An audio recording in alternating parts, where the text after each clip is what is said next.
As the Snack Food Association prepares to induct another one of its legends into its prestigious Circle of Honor, and the association is just a year from its 75th anniversary, let's take a walk down memory lane and look at the extraordinary men who have preceded today's inductee.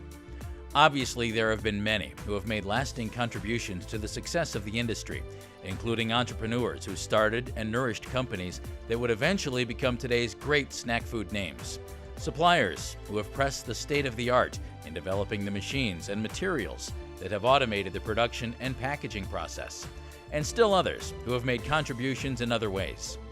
In 1994, SFA created the Circle of Honor, or Hall of Fame, as a way to recognize the best of the best among this select group, which, prior to today's inductee, has swelled to 20.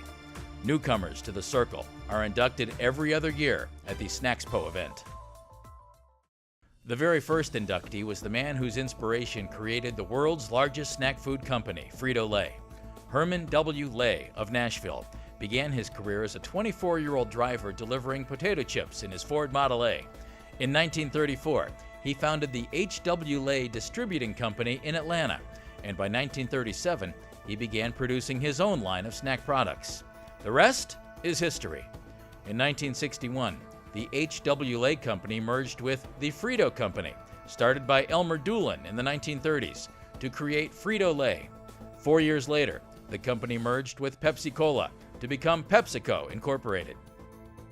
Since Herman Lay's induction, 9 other individuals from snack producers have joined the Circle of Honor, including Sloan Y. Bashinsky, a native of Birmingham, Alabama, who acquired Golden Flake potato chips from his father in 1956 and helped build it into one of the Southeast's most successful snack food companies, one of the first regional firms to diversify boldly into allied snacks. Leonard Japp Sr., who with a friend put a $5 deposit on a truck, bought $22.50 worth of pretzels, and began peddling them to Al Capone's speakeasies in Chicago. It was the start of his career in the snack business, in which he created Jay's Foods in the Windy City, in his lifetime, a Chicago powerhouse. James Stauffer Herr, who with $1,750 he borrowed from his girlfriend's employer and $500 in working capital, bought Verna's, which consisted of 2 iron kettles, a 3-potato slicer, a peeler, and a 1938 Dodge truck, and started Herr's Potato Chips in Nottingham, Pennsylvania. Herr's is now one of the nation's largest regional snack food companies. Leslie C. Mapp, who took over running Mike Sell's potato chip company from his father-in-law, industry pioneer Daniel W. Mike Sell, an SFA founder, and helped build it into a very successful regional. In his term as SFA chairman, Mapp instituted a number of programs still in place today, including the first top management seminar in 1977. John Rudolph, who with his wife Mary established Rudolph Foods in Westminster, Ohio in 1955, built it into a major pork rind producer, sold it to Beatrice Foods in 1966, and bought it back in 1987. Very active in SFA affairs throughout his career, Rudolph was the first non-potato chip producer to be elected chairman of the association. Michael W. Rice, as a third-generation manager of the snack food business, started in 1921 by his grandparents, Bill and Sallie Utz, has led the company, Utz Quality Foods, to unprecedented growth. Today, Utz is one of the most dominant snack food companies in the East, thanks to Mike's passion, continuation of the success of the company. D. Warren Brown of Marion, Ohio, who helped turn his family's thriving theater popcorn packaged caramel corn business into a multifaceted snack company, which eventually added potato chips to its selection. A highly respected industry and community activist and leader, Warren Brown succumbed to leukemia in the prime of his life at the age of 57. Bill Mann and Bill Huggins, buddies who grew up in Baltimore.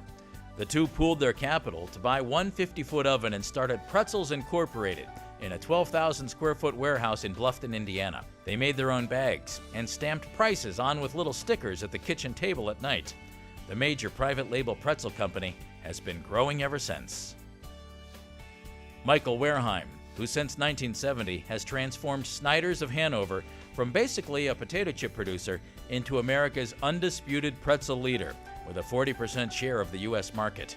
The company's products, which include potato chips and tortilla chips, are sold in 40 countries.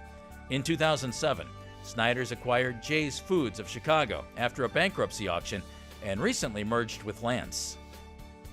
Heinz Flessner of Germany, a U.S. prisoner in World War II, returned to his native land after the war and started making potato chips which were sold to American troops longing for a taste of their homeland. Through the course of over 30 years, Flessner became a leader in revolutionizing the European snack food industry and gained the respect of snackers worldwide. In addition to being great businessmen, all were solid supporters of SFA, and most served terms as chairman. There were others besides snack manufacturers whose impact on the industry earned them a ticket to the Circle of Honor. J. Erskine Love of Atlanta, who had legendary success in building Print Pack from scratch in 1956 to one of the leading packaging converters in the snack food industry. A visionary, his company was a pioneer in developing a machine to do co-extrusions. Bill Bryce of Memphis, who in 1969 founded the Bryce Corporation and built it into one of the snack food industry leading suppliers of packaging materials. In Bill Bryce's words, "Our company's future depends on how valuable we are to our customers. The better we serve them, the brighter our future." Daniel E. Woodman of New Hampshire, who, working on assignment for H.W. Lay Company in Atlanta, developed the first packaging machine that replaced the time and labor-consuming hand pack line in 1947 and founded the Woodman Company. The prototype, called Airway, was installed at the Lay plant in Atlanta that year. John Kelly, a native of Alabama. Kelly was a protege of Daniel Woodman, who helped develop many of the new semi-automated package machine concepts that helped revolutionize the industry, including how to feed potato chips to the new Woodman machines. He later founded Kelly Perry Incorporated, which specialized in rebuilding auto packaging machines. Ryuichi Ishida of Japan, whose company in 1972 introduced the world's first automatic, high-speed, multi-headed weigher. It was a development that brought greater weight consistency and productivity to the packaging process. It virtually eliminated under- or overfilling. Clark K. Benson, who for nearly 30 years served as president of Heat and Control, a company which has been synonymous with technological excellence and service to the snack food industry. No individual or company has spearheaded the marriage of producer, supplier, and know-how any more effectively in the industry. Miles Willard, who co-invented the USDA process for making instant mashed potato flakes. As an independent consultant and product development specialist in the 1970s, Willard created the popular hula hoop snack, which took the UK by storm.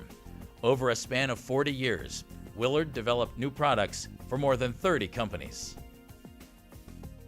Dr. Wilbur Gould, longtime consulting food technologist for SFA, received a Circle of Honor Lifetime Achievement Award, the only one ever presented.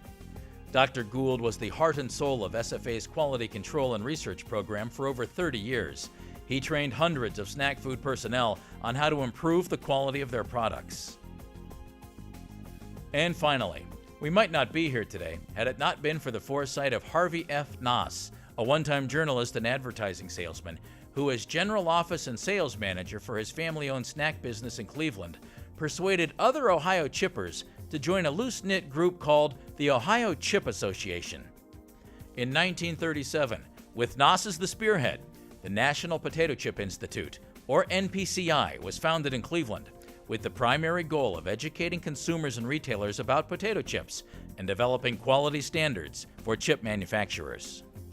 For 30 years, Noss, as executive director, was the eyes, ears, and voice of the snack food industry, a global emissary whose promotional talents kept potato chips in the forefront of the news.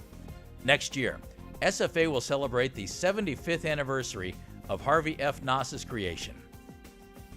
So there you have it, SFA's Circle of Honor as it stands today. But stay tuned, in just a few moments, we'll be adding another legend to this distinguished list, and this choice has been a long time in coming.